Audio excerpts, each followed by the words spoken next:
उत्तर प्रदेश के प्रयागराज, जिसे पहले इलाहाबाद कहा जाता था, यहीं से शुरू होती है अतीक अहमद की कहानी।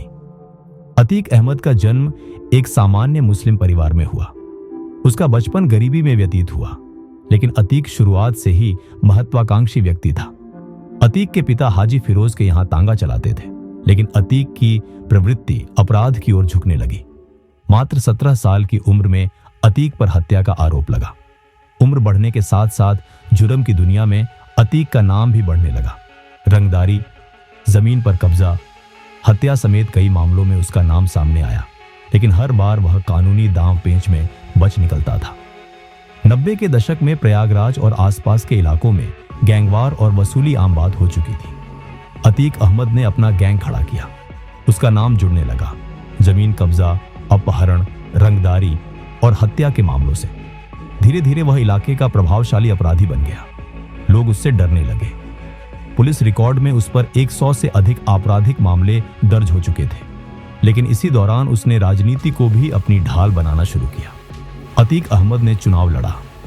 लोगों ने उसके डर से उसको वोट दिए और वो विधायक बना। बाद में वह लोकसभा सांसद भी बना।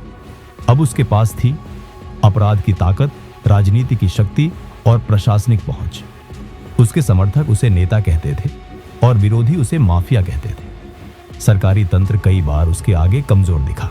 यही वह दौर था जब प्रयागराज में कहा जाने लगा, यहां सरकार से ज्यादा अतीक का कानून चलता है। साल 2005 में बसपा विधायक राजू पाल की हत्या कर दी गई। इस मामले में अतीक अहमद का नाम मुख्य आरोपी के रूप में सामने आया, लेकिन सबसे बड़ा गवाह था उमेश पाल। उमेश पाल ने खुले तौर पर अतीक के खिलाफ गवाही दी। ये दुश्मनी अतीक के जीवन की सबसे बड़ी कानूनी चुनौती बन गई। अतीक पर दबाव बढ़ने लगा, लेकिन वह अभी भी राजनीतिक प्रभाव में था। उत्तर प्रदेश में योगी आदित्यनाथ के नेतृत्व में नई सरकार बनी।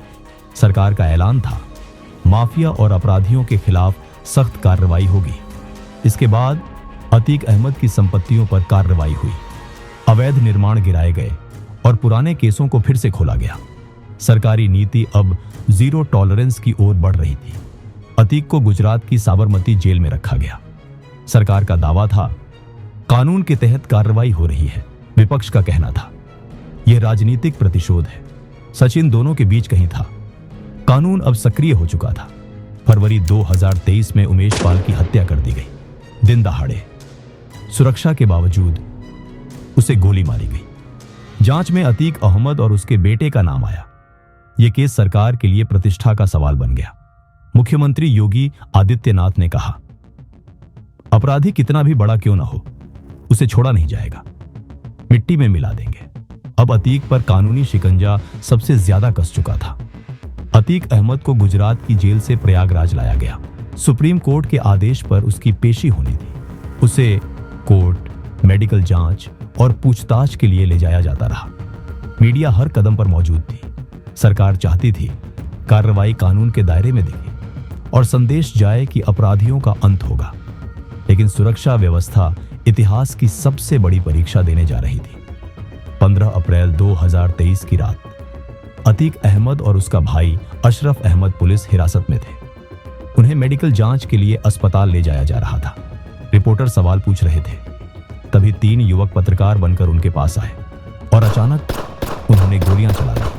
अतीक अहमद और अशरफ अहमद मौके पर ही मारे गए। यह घटना लाइव कैमरे पर रिकॉर्ड हो गई। पूरा देश स्तब्ध रह गया। तीनों हत्यारों ने तुरंत आत्मसमर्पण कर दिया। पुलिस के अनुसार उन्होंने कहा, हम मशहूर होना चाहते थे। सरकार ने न्यायिक जांच का आदेश दिया। मजिस्ट्रेटी जांच शुरू की। ये सवाल उठे, पुलिस सुरक्षा में हत्या कैसे हुई? ये चूक थी या साजिश? क्या सिस्टम फेल हुआ? सरकार ने कहा, दोषियों को सजा मिलेगी। अतीक अहमद की मौत सिर्फ एक अपराधी की मौत नहीं थी। सरकार ने इसे कानून का राज कहा। विपक्ष ने इसे सिस्टम की विफलता बताया, लेकिन सच यह था, एक ऐसा व्यक्ति जो वर्षों तक अपराध और राजनीति के बीच पनपता रहा, उसी व्यवस्था के बीच खत्म हो गया। अतीक अहमद की कहानी किसी एक व्यक्ति की कहानी नहीं है। यह उस समाज की कहानी है जहां अपराध राजनीति में घुस जाता है और राजनीति अपराध को सहारा देती है। उसका अंत भले ही गोलियों से हुआ, लेकिन असली सवाल आज भी जिंदा है। क्या कानून समय पर जागा या बहुत देर हो चुकी थी? दोस्तों, अगर आपको यह कहानी जानकारी पूर्ण लगी हो तो वीडियो को लाइक जरूर करें और चैनल को सब्सक्राइब करना ना भूलें। हम ऐसी ही रियल और सच्ची घटनाओं पर वीडियो लाते रहते हैं। धन्यवाद।